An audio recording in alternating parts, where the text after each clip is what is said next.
If you start over-explaining, over-texting, or over-investing, guess what? They'll run again. So you keep your energy steady, grounded, and self-assured. Let them come to you. And when they do, meet them with understanding, not pressure. This is how you build a relationship that lasts, not by forcing, but by flowing. Final thoughts. If you take one thing away today, let it be this. You are the foundation of every relationship you attract. If you're secure, confident, and growing, you'll naturally draw in the right people, and reconnecting with an avoidant won't feel like a battle, but a natural process. Go out there, be patient, be powerful, and most importantly, be the person you'd want to connect with. Let's make it happen. That's how you reconnect with an avoidant in a powerful, educational, and strategic way. What do you think? Need any tweaks? Here's a powerful, deeply engaging expansion of Key Point 1, Understanding the Avoidant Mindset, written in an intense, captivating style that will impact your audience profoundly. You cannot win a game if you don't know the rules. You cannot navigate a maze if you don't understand the walls. And when it comes to reconnecting with an avoidant after no contact, the biggest mistake people make is fighting reality instead of mastering it. They react with frustration, confusion, and desperation, wondering why someone they cared for pulled away. But here's the truth. It was never about you. It was about their wiring. Avoidants aren't cruel. They aren't emotionless. They aren't indifferent. They are conditioned to equate closeness with risk. Imagine growing up in an environment where love meant obligation, where connection meant suffocation, where emotions led to pain. That's the world many avoidants come from. Their nervous system learned one thing: distance equals safety. It's not a choice. It's not a game. It's a deeply ingrained survival mechanism. And yet, what do most people do when an avoidant distances themselves? They chase. They demand explanations. They push harder. They don't realize they're triggering the exact fear that caused the avoidant to pull away in the first place. This is where people lose, not because they don't care, but because they don't understand. You cannot use force where trust is needed. You cannot demand vulnerability from someone who equates it with danger. An avoidant isn't running from you. They are running from the feeling of losing control. The moment they sense emotional dependency, the moment they feel the weight of someone else's needs pressing onto them, their subconscious mind sends one signal: escape. Not because they want to hurt you, not because they don't feel anything, but because their deepest instinct tells them love will consume you. Run before you lose yourself. And the harder you hold on, the faster they run. This is why people end up in a brutal cycle of pursue and withdrawal. The more you try to pull them close, the more they resist. The moment you back off, they come back. It's not because they don't care. It's because their nervous system is wired to feel safe only when they are in control of the connection. If they sense you need them, they panic. If they sense you are okay without them, they relax. Most people approach avoidance with the wrong energy. They try to convince, persuade, explain, prove their love. But this isn't about logic. You cannot talk someone out of a subconscious fear. Words don't change emotional programming. Experience does. And if every experience tells them that closeness equals pressure, they will always retreat. The only way to shift this is to show them something different. They need to feel that connection with you doesn't mean losing themselves. That intimacy with you doesn't mean suffocation. That being in your presence feels light, free, and effortless. But here's the challenge. You can't fake this. You can't pretend to be calm while secretly craving their validation. You can't act detached while desperately waiting for them to return. Avoidants pick up on that energy instantly. They don't respond to words, they respond to presence. This is why no contact is so powerful. It's not a trick. It's not a manipulation tactic. It's a reset, a chance for you to regain your own emotional strength so that when they do return, they aren't met with pressure, but with presence. So that when they reconnect, they don't sense neediness, they sense stability. Because here's the truth. Avoidants don't fear relationships, they fear losing themselves in them. And if they see that you are already whole, that you don't need them to complete you, their fear starts to dissolve. Most people try to fix an avoidance fears by doing more. But healing happens in the opposite direction. It happens when you do less. It happens when you create space, not pressure. It happens when you embody confidence, not anxiety. Because the moment they sense they have room to breathe, they begin to step forward. The moment they feel safe from expectations, they start to open up. And this is where you must be strong. This is where you must resist the urge to rush, to push, to speed up the process. An avoidant will always test to see if the space they feel is real or if it's just a strategy. If they sense that you're waiting in the shadows, ready to pounce the moment they return, they will retreat again. But if they feel that you are genuinely secure, that your happiness isn't dependent on them, that's when everything changes. People think the key to reconnecting with an avoidant is getting them to love you more. But that's not it. The real key is getting them to feel safe with you. Love is not enough if fear is greater. Love does not override survival instincts. Only safety does. If they sense they can be close without losing themselves, they will stay. If they sense that you can handle the distance without collapsing, they will return. This is not about playing games. This is about mastering human psychology. It's about understanding the way avoidants are wired so that instead of triggering their fear, you create an environment where they naturally want to be close. This is about rewiring the dynamic, not through force, but through energy, not through chasing, but through presence. Not through pressure, but through power. And here's the final truth. You cannot lose someone who feels safe with you. Safety creates connection. Safety creates trust. Safety creates longevity. The avoidant isn't looking for someone to force them into love. They are looking for someone who makes love feel like freedom, not a trap. If you can embody that, you won't need to chase. You won't need to convince. They will choose you willingly. The silence after no contact isn't just absence, it's transformation. It's not about punishing, manipulating, or waiting in agony. It's about shifting the energy dynamic at its core. Most people treat no contact like a countdown, anxiously waiting for the moment they can reach out again. But that's not power, it's desperation disguised as patience. The real power of no contact is not in what it does to them, it's in what it does to you. When an avoidant pulls away, they aren't looking for proof of your love. They aren't waiting for a dramatic gesture. They are seeking relief from emotional pressure.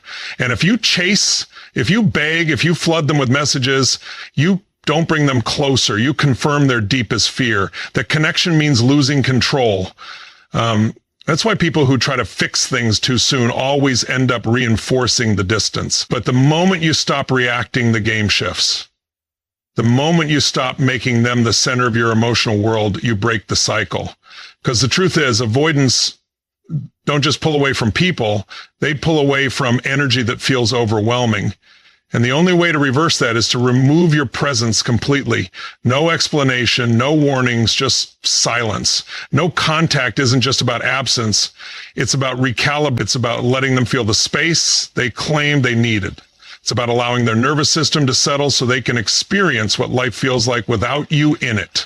And that's where the magic happens, because an avoidant only realizes the value of a connection when the weight of it disappears. Only when the pressure is lifted can they separate the relationship from the fear. And here's where most people fail. They break no contact too soon. They panic when the avoidant doesn't immediately return. They start doubting. They convince themselves they need to check in or send a casual message just to keep the connection alive. But the second you do that, you reset the distance. You remind them why they left. Because what you're really saying in that moment is, I still need you to reassure me. I still need you to validate me. And that energy is exactly what pushes them away. No contact isn't about waiting. It's about evolving. It's about reaching a point where your happiness isn't tied to their presence.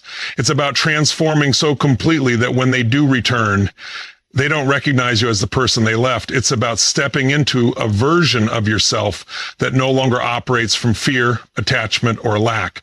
Because here's the truth. Avoidance don't just come back when they miss you. They come back when they feel safe enough to do so. When they believe that reconnecting won't lead them back into a suffocating cycle. And the only way they'll believe that is if you have truly changed, not pretended to change, not put on a mask of confidence while secretly waiting for their return, but truly evolved into someone who doesn't need them but chooses them.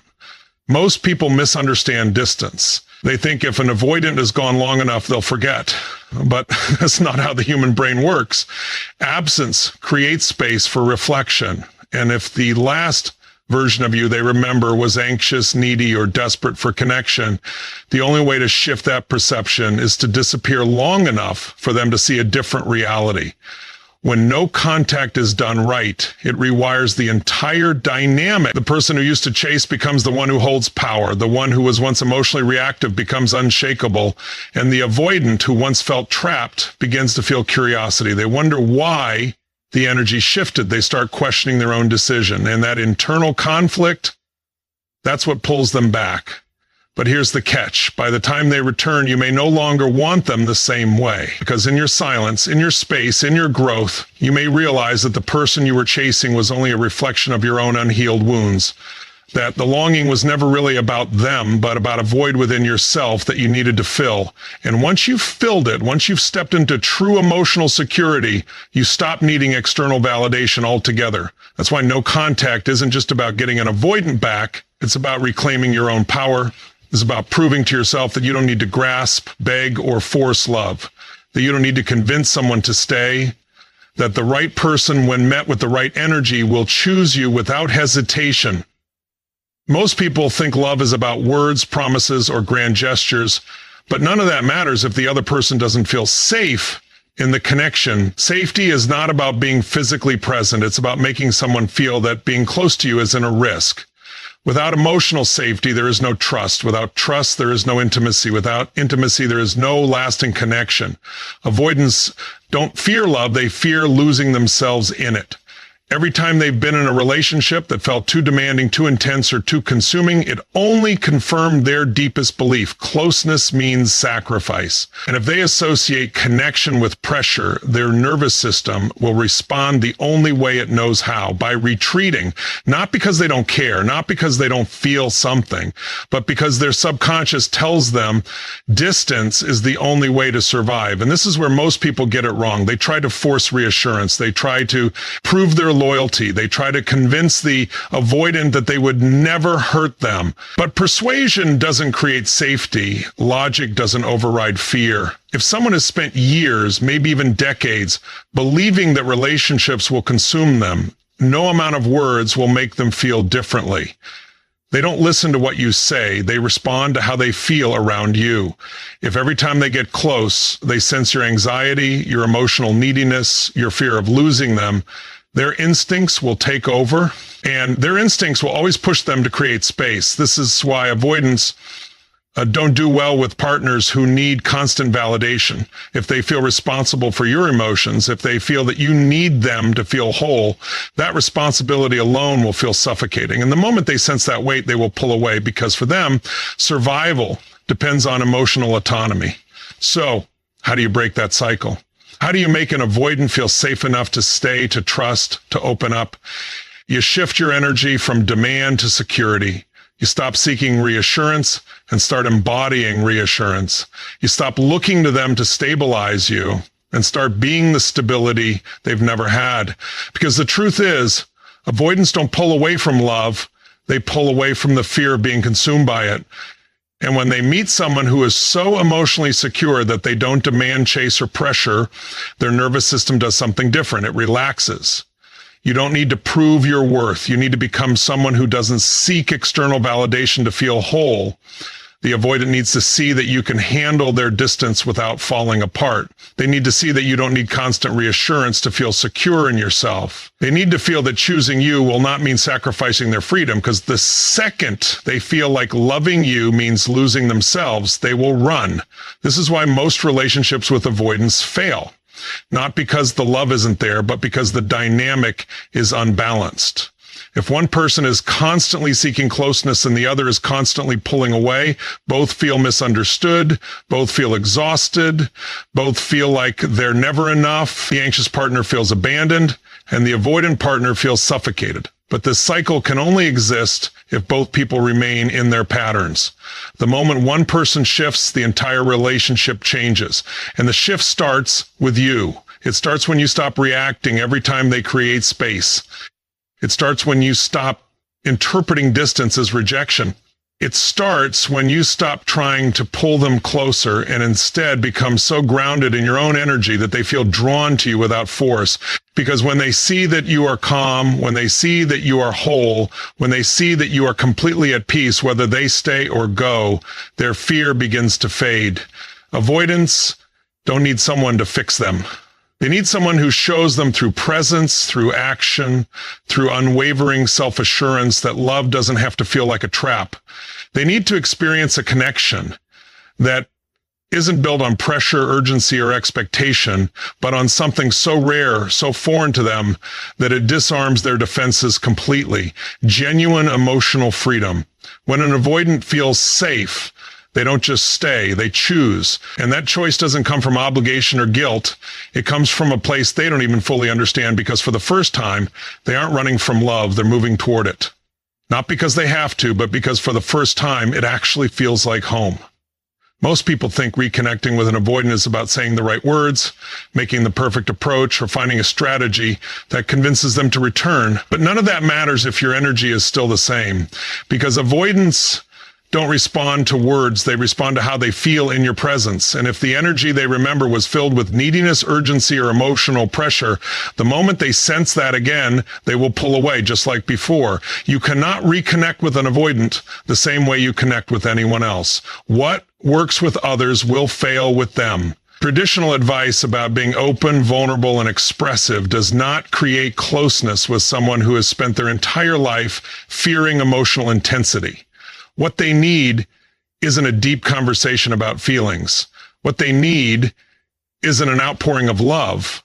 What they need is proof that being close to you won't feel like a trap. Most people make the mistake of thinking that reestablishing contact means bringing up the past, resolving unfinished conversations, or apologizing for things that went wrong. But an avoidant isn't looking for emotional processing. That kind of conversation triggers them. It makes them feel like stepping back into the connection will bring back all the same weight, the same expectations, the same unspoken demand for emotional closeness. If they associate reaching out to you with being pulled into something they're not ready for, they will retreat before the conversation even begins. You cannot reconnect with an avoidant by making them feel obligated. You cannot guilt them, pressure them, or expect them to be excited about rekindling something that once made them feel suffocated. The moment they feel you are waiting for them to say the right thing, respond the right way, or meet your expectations, their walls go up. They need to feel that talking to you is light, easy, and pressure-free. Most people think that avoidants return when they miss you enough. That's not true. They return when they feel safe enough. And safety for an avoidant means knowing that reconnecting with you won't bring back the emotional intensity that made them leave in the first place. They need to feel that you have changed. Not because you told them, but because when they interact with you, the energy is completely different. They need to sense that you are no longer trying to get something from them. Reaching out isn't about proving anything. It's about creating an experience that feels completely different from what they expect. If they expect tension, give them ease. If they expect pressure, give them space. If they expect emotional intensity, show them presence. Because the moment they sense that they can interact with you without feeling trapped, their defenses start to lower. And when their defenses lower, connection becomes possible again. An avoidant won't respond to a message that feels like an invitation to process emotions. They won't respond to a question that feels like it's fishing for reassurance. They won't respond to an attempt to rehash what happened, but they will respond to something that feels light, casual, and emotionally neutral. They will respond to an interaction that doesn't carry the weight of expectation. They will respond when it feels like there is no hidden agenda, just a simple moment of connection. And this is where most people fail. They reach out with subtle expectations. They aren't fully detached. They tell themselves they're just checking in. But deep down, they're waiting for a response that proves the avoidant still cares. And that energy is felt. That energy makes the avoidant hesitate because they don't trust that the interaction is truly free of pressure. They sense that any small step forward will lead to a flood of emotions they aren't ready to handle. The key isn't what you say, it's how you say it. It's the energy you bring when you reestablish contact. If you approach them from a place of confidence, security, and genuine ease, they don't feel the need to run. If you make them feel like reconnecting isn't a risk, they begin to relax. And the moment they relax, the connection can breathe again. You are not trying to win them back. You are not trying to fix the past. You are creating an environment where they can choose to step forward without fear. And that only happens when you have nothing to prove, nothing to force, and nothing to chase. When you embody security instead of seeking it. When you show them through presence alone that you are no longer the person they left. Avoidants don't respond to longing. They don't respond to desperation. They don't respond to attempts to get them to validate your worth. They respond to people who are so secure in themselves that being around them feels easy. They respond to energy that feels light, unattached, and without need. They respond when they know that talking to you won't come with unspoken demands. The moment you stop needing them to engage, they will. The moment you stop trying to pull them close, they will start stepping forward on their own. The moment they realize they can reconnect with you without losing themselves, they will be drawn to the connection again. Not because they feel obligated, but because for the first time it actually feels safe. Most people think communication is about words, but with an avoidant, words mean nothing if the energy behind them feels off. The moment they sense pressure, expectation, or emotional weight, they retreat. Not because they don't care, but because their nervous system is wired to protect them from feeling trapped. You cannot communicate with an avoidant the way you would with someone who craves closeness. What feels like love to you can feel like suffocation to them. They don't need long conversations about feelings. They don't need deep discussions about the past. They don't need promises that things will be different. If you come at them with intensity, they will shut down. If you seek reassurance, they will back away. If you try to force clarity, they will give you nothing. Not because they are cruel, but because emotional pressure overwhelms them. The moment they feel an obligation to respond in a certain way, they disconnect. You must master the art of neutral energy. No expectations, no hidden agendas, no attempts to make them feel something before they are ready. If your communication feels light, casual, and pressure-free, their walls don't go up. If you are calm and self-assured, they don't feel the need to escape. They don't fear closeness itself. They fear what closeness has meant in the past. Your job is to show them that connection with you feels different. They need space to come toward you at their own pace. The more you try to force a response, the more you push them away. The moment they sense that you are waiting for something from them, they withdraw. But when they feel that they can engage without expectation, they relax. When they know that a simple message won't lead to an emotional demand, they feel safe.